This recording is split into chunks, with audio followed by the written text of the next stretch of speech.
English Planet. Appunti di inglese, a cura di Nicholas Youldon.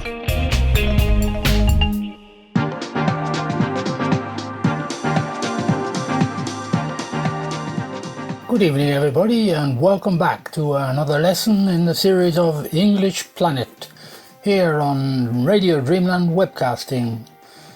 English lessons for communicating better with the visible and invisible world. This lesson is presented as usual by your user-friendly English teacher from the West Country of England, Nick Youldon. This evening I have a little surprise for you because I intend to explain and give directions, instructions on how to make a good cup of tea. This can be useful for you in terms of understanding how to use instructions and explanations in English. We can also take a look at some of the linguistic aspects of this particular explanation. To start, historically, just to imagine the importance of tea, over 2,000 years ago, Julius Caesar eventually abandoned his conquest of Great Britain because he didn't like drinking tea. He preferred coffee sitting on Piazza Navona in Rome.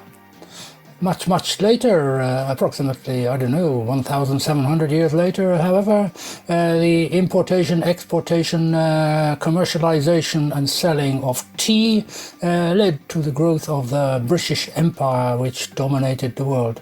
That's personally not something I'm proud of because I don't believe in imperialism.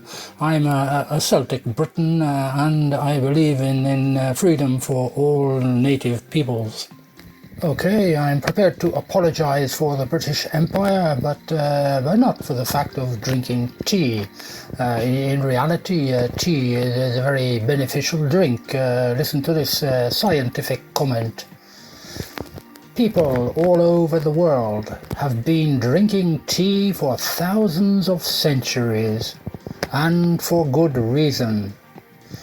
Numerous studies have shown that a variety of teas may increase your immune system, fight off inflammation, and even protect from cancer and heart disease. While some brews, in other words types of tea, provide more health advantages than others, there is plenty of evidence that regularly drinking tea can have a lasting impact on your wellness. So put the kettle on and let's all have a nice cup of tea, otherwise known as cuppa, in its familiar English abbreviation. So here we go with step 1. Take a kettle. Take a kettle. Il verbo take in inglese ha una infinità di diversi significati, ma qui il senso generale è semplice, cioè prendere, nel senso di mettere a disposizione, vai a trovare.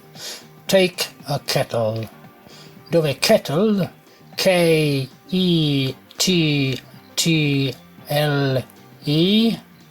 detto kettle, è un contenitore per bollire l'acqua, sia elettrico oppure da mettere sul gas o sui fuochi, cioè i fornelli della cucina.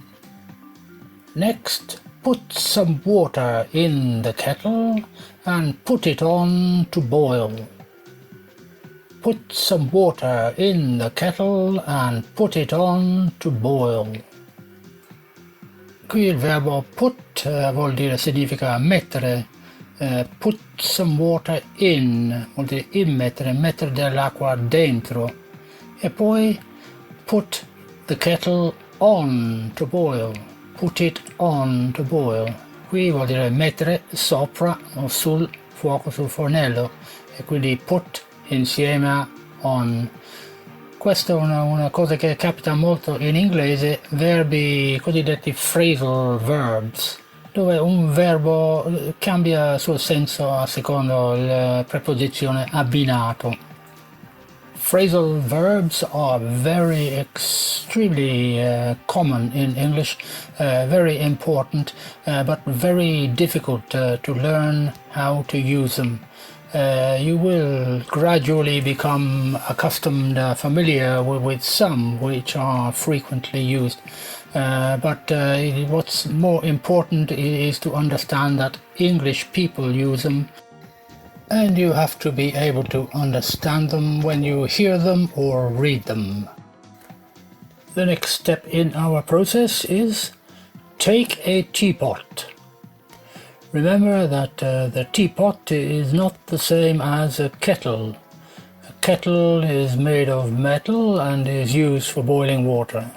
A teapot is usually made of ceramics and is used to hold the tea and the water while the tea is in infusion.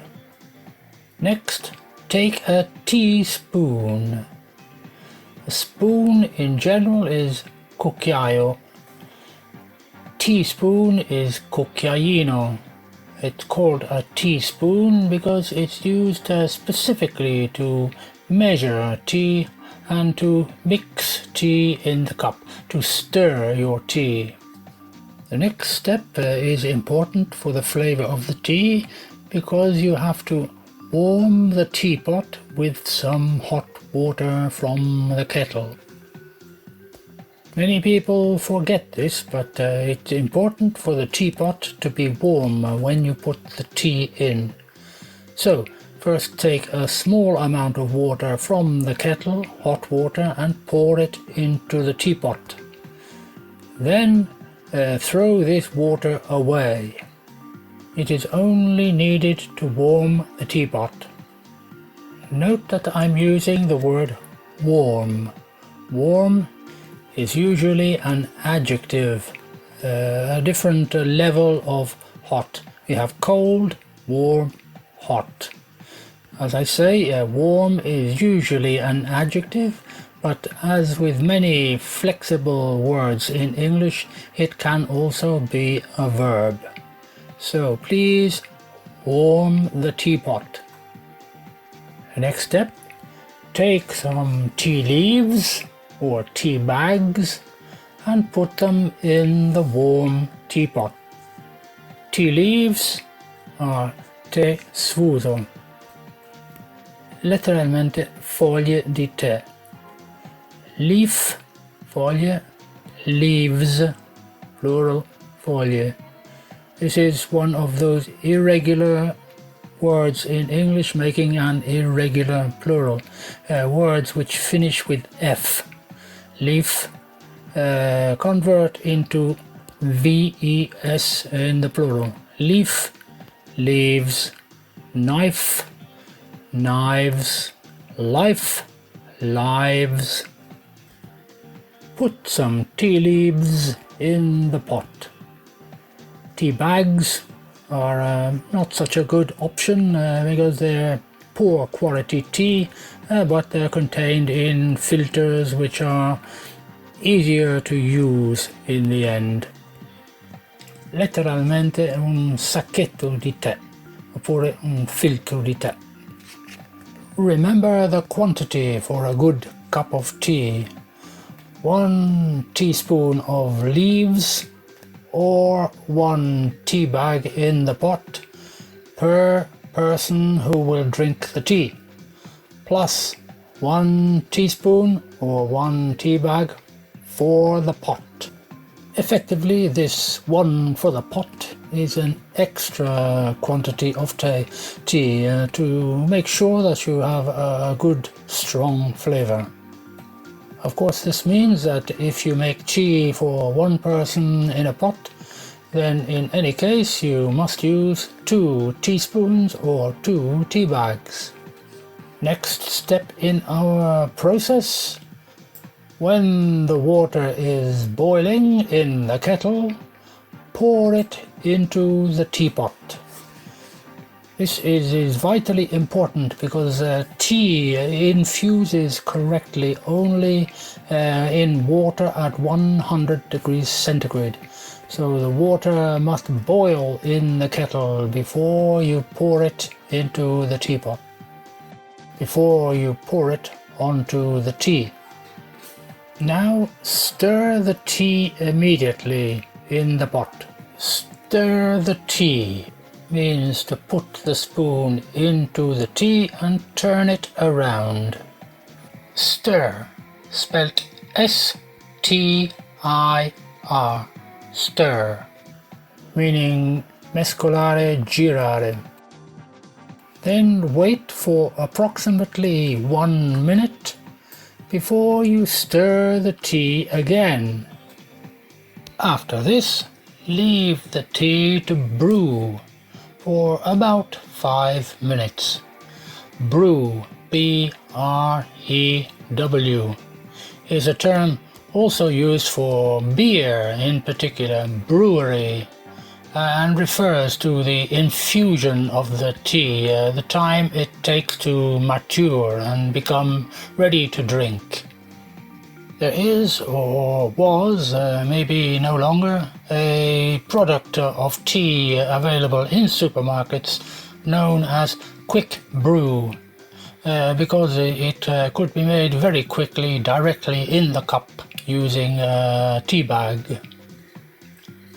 After about 5 minutes, our tea is ready, so pour the tea from the teapot into a teacup. So linguistically we have a teapot, a teaspoon, a tea leaf and a teacup, which are all terminologies obviously connected with the making and drinking of tea.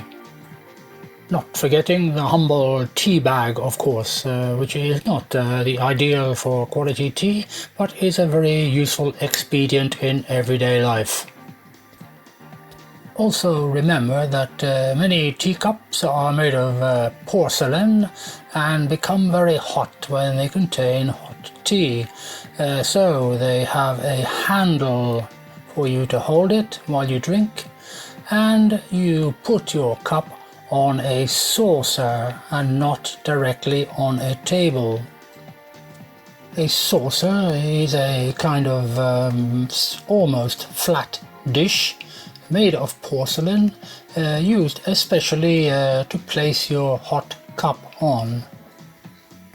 In Italian, sottotazza. This word saucer, S-A-U-C-E-R, was one of the first terms used for UFOs. They were known originally as flying saucers, which is a bit strange because you don't have flying teacups, but you did have flying saucers, an alien phenomenon which was recorded in the early days of humanity. Real English people often have interesting conversations about flying saucers and little green men while they're drinking their tea. Now your tea is in the cup and it's almost ready to drink, but it may not be sweet enough, so you may wish to add some sugar. 1 lump or 2, Mrs. Smith? A lump of sugar are those famous cubetti di zucchero, which you can see in the best restaurants. Alternatively, you can put a spoonful of sugar in your tea. A spoonful of sugar obviously would be a teaspoon, otherwise your tea will become much too sweet. One other thing to add before you drink has traditionally been cow's milk, traditionally used by English people. It is not absolutely essential to tea. Tea can be drunk with nothing else. But milk was used cold in order to make the tea less hot, so you can drink it more quickly. In modern times, where we're trying to stop cruelty to animals, it's possible to use, for example, soya milk rather than cow's milk.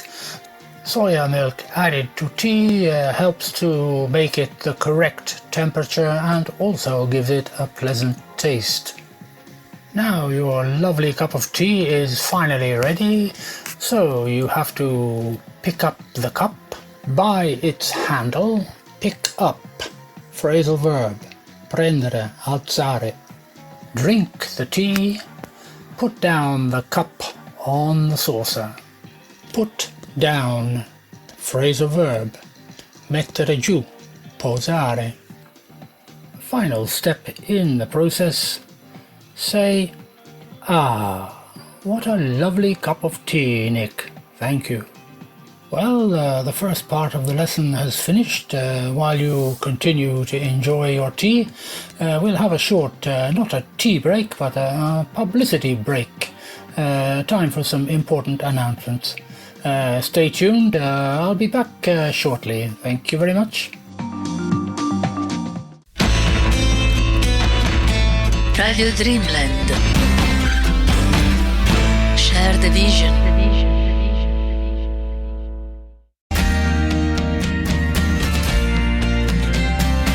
Radio Dreamland, la voce dell'ecospiritualità.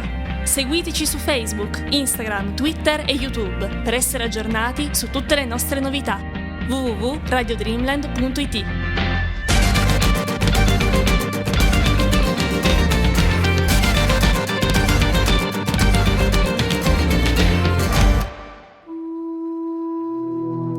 Meditazione planetaria del martedì. Radio Dreamland si unisce all'iniziativa della meditazione planetaria del martedì sera, organizzata dal New Earth Circle. Ogni martedì sera alle 21 vi invitiamo a partecipare alla meditazione planetaria dedicata a Madre Terra e a tutti i suoi figli di qualsiasi specie. Ognuno può unirsi al cerchio planetario dei meditanti partecipando da soli o con i propri cari, per una testimonianza di pace e di spiritualità che abbracci tutto il pianeta, per un atto d'amore verso Madre Terra, per un mondo antispecista. Unitevi con noi in meditazione, seguendo la Nassinar, la musica del vuoto eseguita al flauto da Giancarlo Barbadoro. Ogni martedì alle 21. Per informazioni www.newearthcircle.org.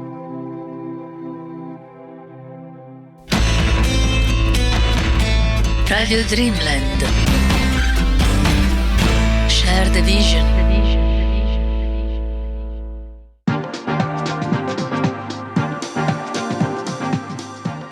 Okay, the break is over and we're back to our webcast here, English Planet on Radio Dreamland.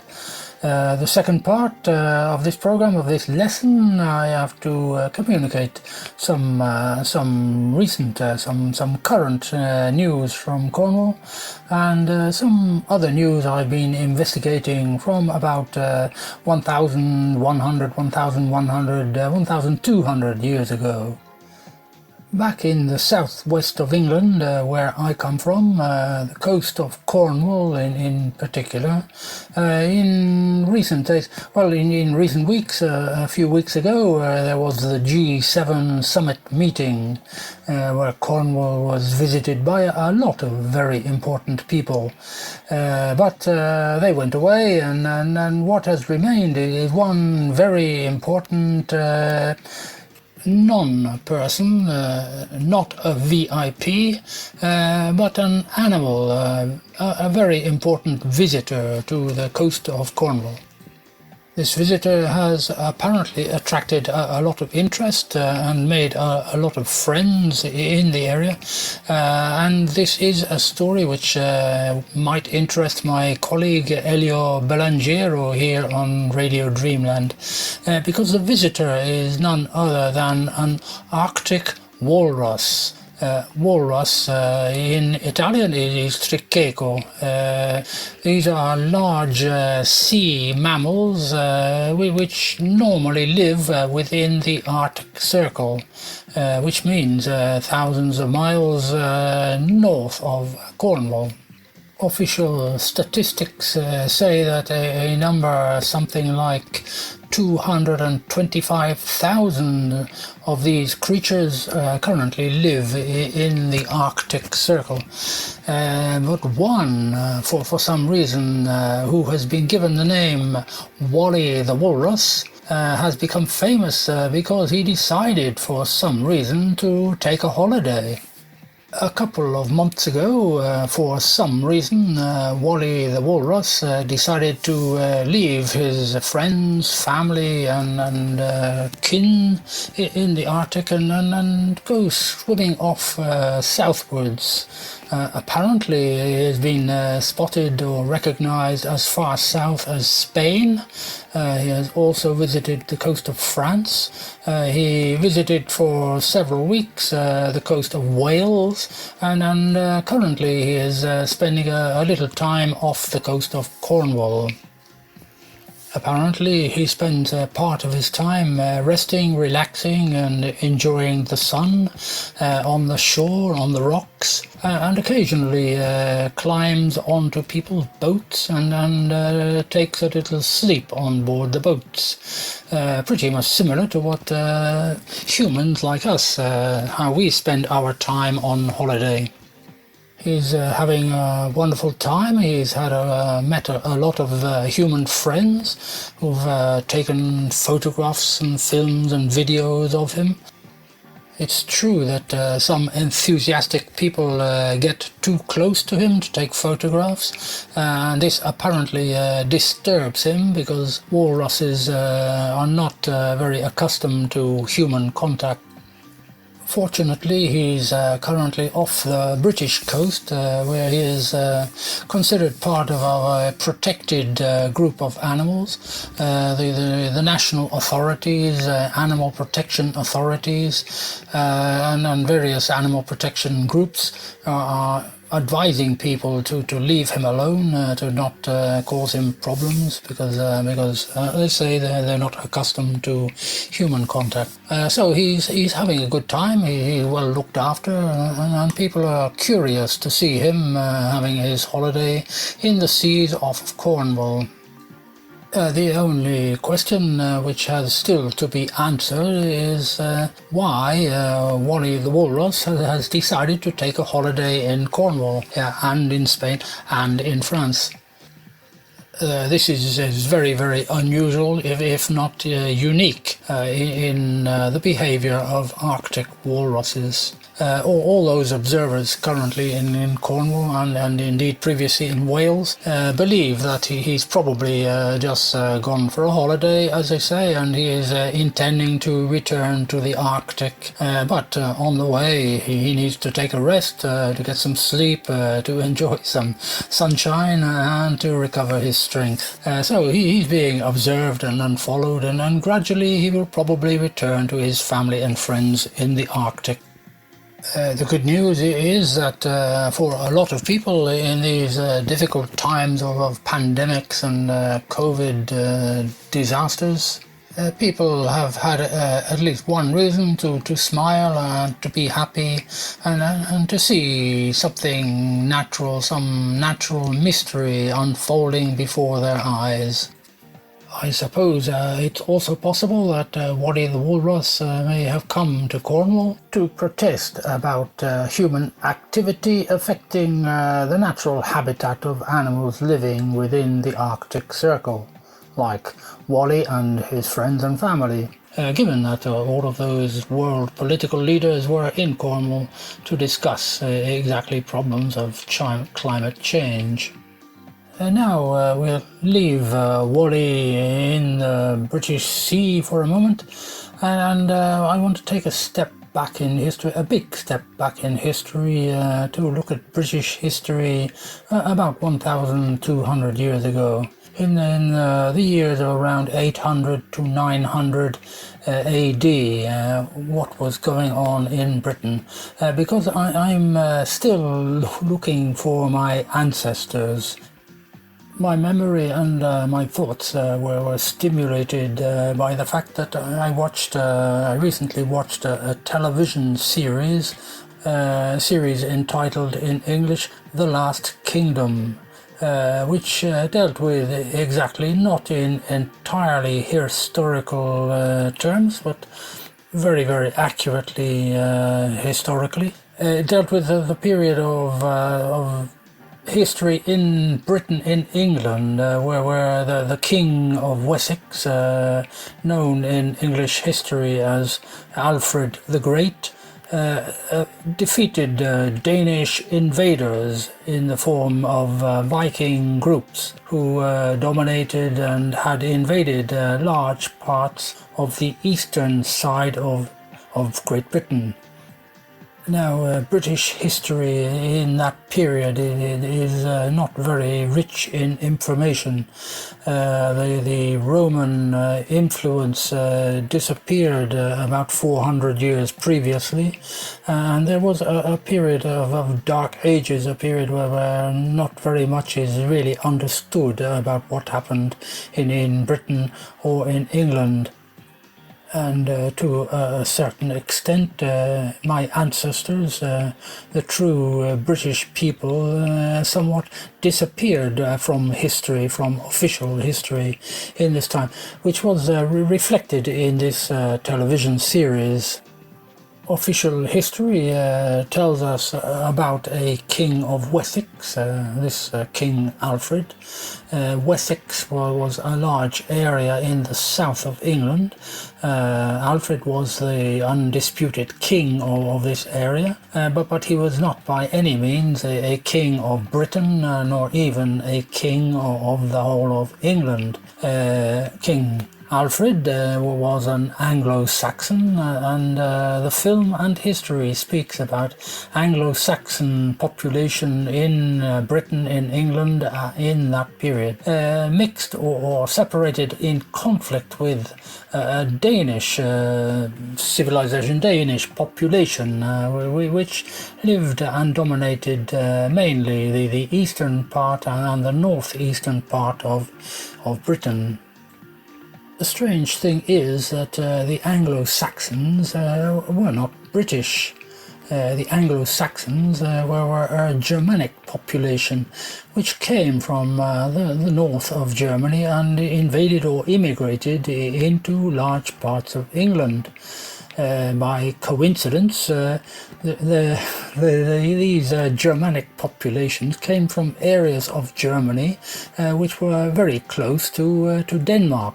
So at the same time you had one group of Germanic population and a group of Danish population, both living in both populating parts of Britain and in conflict with each other. The question which arises for me, and it has as yet no answer, is well, who and where were the British people at the time? And that means the true original native population, not invading populations from Europe.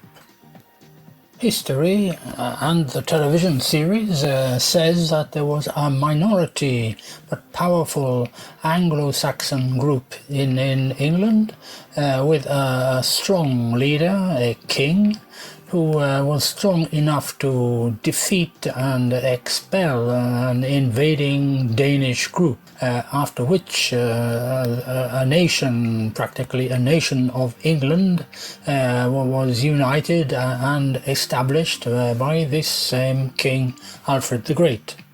So now I and all of my friends and relations who inhabit England have become English, and that's the end of the story. But in reality, this is not a very true or very interesting story, because in reality, King Alfred the Great was a great friend of Rome and of the Catholic Church. He went to Rome to learn, and then he used Roman education, Roman culture, to educate people in England. He also carried on a conflict with the Vikings on the basis that Christians, the new Christian groups in Britain, should dominate over these invading, violent, barbaric pagan groups from Denmark. But there is another side to this truth, a side which is frequently overlooked or ignored or denied. Because the real original native British population lived, yes, partly in England together with the Anglo-Saxons, but also mainly in Scotland, Wales, Ireland and Cornwall. These are the areas which in modern times are still recognized as the Celtic areas of Britain. What history relates, but the television series did not show, is that while Viking Danish groups were opposed and defeated by the Anglo-Saxon civilization in those parts of England, the eastern parts of England, it's at the same time true that Vikings, who were considered by history to be violent invaders, in reality also visited at the same time all of Scotland, Wales, Ireland and Cornwall. In those areas the Vikings settled and lived without conflict with the local population, who, as I say, were the original native British people. They probably lived happily with those people, probably because they shared a common belief system and a common culture. The Viking or Danish populations living in the eastern part of England, of Britain, were defeated and expelled by Alfred the Great, principally on religious grounds, and England was established as a Roman Christian state under the rule of Alfred the Great, which was in later centuries, which was extended also to dominate eventually the other areas of Scotland, England and Wales. And so effectively a version of history which was essentially documented by Roman culture and Roman knowledge laid down officially that England and indeed Great Britain was a Christian Anglo-Saxon nation, even though the Anglo-Saxons were actually Germans, not British. I was born in a city called Exeter, which is part of modern-day England, but at the same time, in past history, was within the ancient kingdom of Cornwall. So, effectively, my ancestors were an ancient indigenous British civilization, which has in modern times become virtually eliminated or become invisible in terms of official British and English history. So I am almost officially an invisible person. But don't worry, listeners, stay tuned to Radio Dreamland, continue to share the vision, and I'll be back with you again in the near future with another lesson on English Planet. For now, good evening everybody, and I'll be back soon.